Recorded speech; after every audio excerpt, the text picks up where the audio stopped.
Hi, everybody. Nick Blazier here with another position analysis video.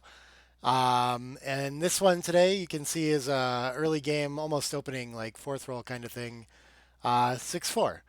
And maybe this one jumps out as like pretty intuitive to some of the more advanced players. But I like looking at ones like this where there's a sizable difference between the plays and explaining why that is, though.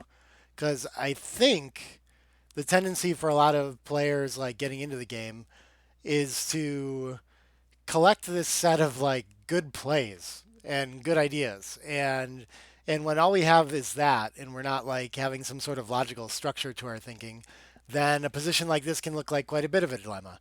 It looks like we can run and hit, and it looks like we can also point on head and put a checker in the air that way while making a board point, and they both seem like good things, so how on earth would we choose between them?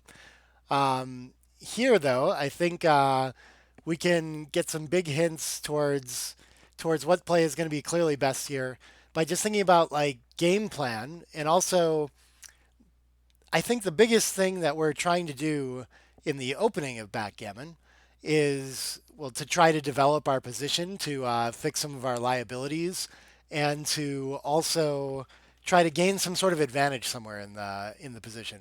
So briefly before we get into it, we'll just look at the starting position. So the big things that I like when I end up trying to teach people like from the ground up about early game strategy, the big things we're trying to solve in the early game are that we have these two checkers on the 24 point disconnected from everything. We have this stack of five checkers on the 13 and the 6. Why is a stack of, well, let's actually start with the 24. Why is this a problem? This is a problem because it can be primed. The 24 point can be primed, and eventually it can lose the ability to escape, and it's not contributing to offense at all. But as an asset, it's protecting us from being blitzed for now. So there are opening sequences where we'll want to keep it to when our opponent's primary game plan is to attack us. But if we're most worried about priming or if we want to escape to a race, then we got to get these checkers moving. The reason the stacks of 5 on the 13 and 6 are a problem is because they're not really the extra checkers beyond the third spare, say, something like this, aren't really contributing anything. These spares already are allowing us to build some new points and spread out and things like that. But the extra ones are just kind of like we have what could be two additional points just like stacked up on these points that we already own. And what we really need are more points, more pieces of structure to help us bring these back checkers around or to create offensive structure in front of our opponent's offense there. Even if we get into a race, something like two opening 6-5s, if we end up stacked up here, well, there's still going to be a lot of work for us to do to bring this home and capitalize on this leading 22 pip race without more structure to bring these checkers home from the 13 point. I think we can see that fairly intuitively, but as you play through the games, it it gets more clear why we need to take some risks to kind of build and develop our structure, right? But so those are all like the things we're trying to solve in the opening. And so that's one big thing we're trying to do when we look at this position where, so, building the 2 point looks like an asset, like it's going to create some piece of board. It's going to unstack the 6. And running and hitting from the 24 looks like it's going to get the back checkers moving, right? So they're both kind of good things in line with that. And just in general, too, sending a checker back is going to be nice because it gains ground in the race and keeps our opponent from escaping. Things like this, right? We want to take advantage in some sort of game plan, like I mentioned, and so the race can be one of those. We can try to build a stronger board and have a stronger version that way. We can have an advantage in the number of checkers back. If we're fully escaped and our opponent has two back, and we're like even in the race, well, at least we have full freedom. We have something there. But the other game plan too would be like creating a prime in front of our opponent. So right now we could prime in these back two checkers or attack them. Lots of open game plans. But most importantly, we're looking to find the game plan where we have a somewhat clear advantage and then try to develop that into a winning position. So in this position, after we make the 2 points, if we just compare boards here, well, we both have two checkers back. We both have the same strength board. We have almost exactly even race, right? With our opponent on roll down 4 pips should be even. The only advantage we have really is that our opponent's well, that our opponent is on the roof. So there's a couple chances that they'll some of their rolls will fan and they can't use their full roll to develop a point.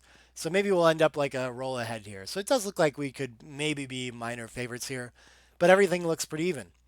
If we put that checker back on and now look at the position after we hit, well, now I can see that we have a weaker board, but it's not weaker by too much. It's only the 2 point that our opponent has made here, right? So as far as structure goes, it's significantly better if they have the 20 point, but not as big. This is a blitzing asset, but it's pretty deep and a little early to have this. This point has limited use, right?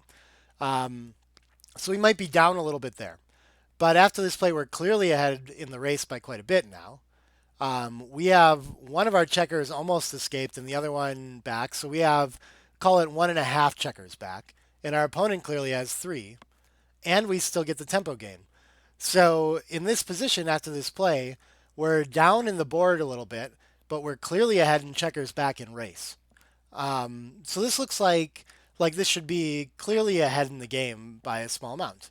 So I think after comparing that way, well, we have a clear advantage to work with when we hit here and try to escape, and we have a way less clear advantage when we leave our opponent out there and just point on head back here and make not the strongest board point in the 2 point, right?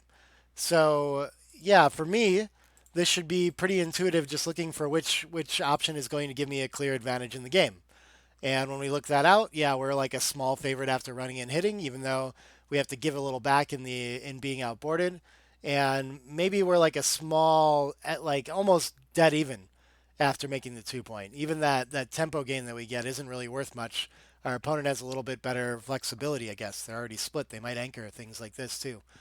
Um, so yeah, I think for players that have played a long time, which also happen to be the players that are writing most of the books and things like this, I think some of these fundamental concepts can be difficult to explain. They're just things that we've seen enough that they're kind of intuitive, and we know we should go after this.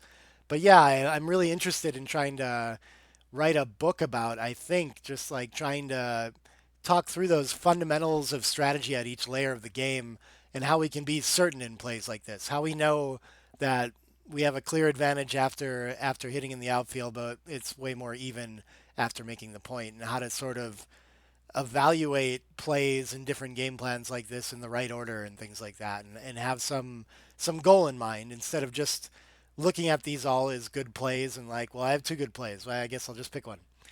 Yeah.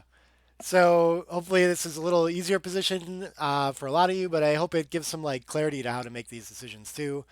And if you like these videos, keep an eye out on Mondays and Thursdays for more. I like to do some like this too, where we're kind of like really hammering down basic concepts. I'm happy to work on more complicated ones and things that complement kind of score stuff that I worked on in my book, all that.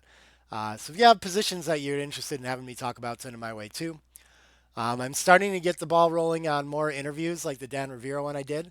I believe by the time you see this, no, it won't be out yet. Um, this will come out on Thursday, and so you'll get to see my Ben Friesen interview on Friday. And I should be recording an interview with Simon Barjett for the following Friday soon too. And I'm hoping to keep the ball rolling on that. People already jumped in and said they want to see me chat with like Jonas Ewald's one that I added to the list really quickly. Mochi and Sander, if I can get a hold of them at some point. Burak would be fun to have on too. There's lots of people that I think would be really interesting. I've got my own list that I made, but let me know who else you think I should chat with. And like I'm interested in talking to players, but I really like talking to people like making things happen in the community right now too. So like Dan Rivera is really interesting to me with his YouTube channel. Ben Friesen directing tournaments and kind of involved with the USBGF and things like that. So yeah, I want to like kind of show everyone the community that's out there and get people more familiar with everything going on that way. So really excited to start doing that. Yeah, thank you. Hope you enjoy this. Let me know what you think, and I'll be back with more soon. Bye, everybody.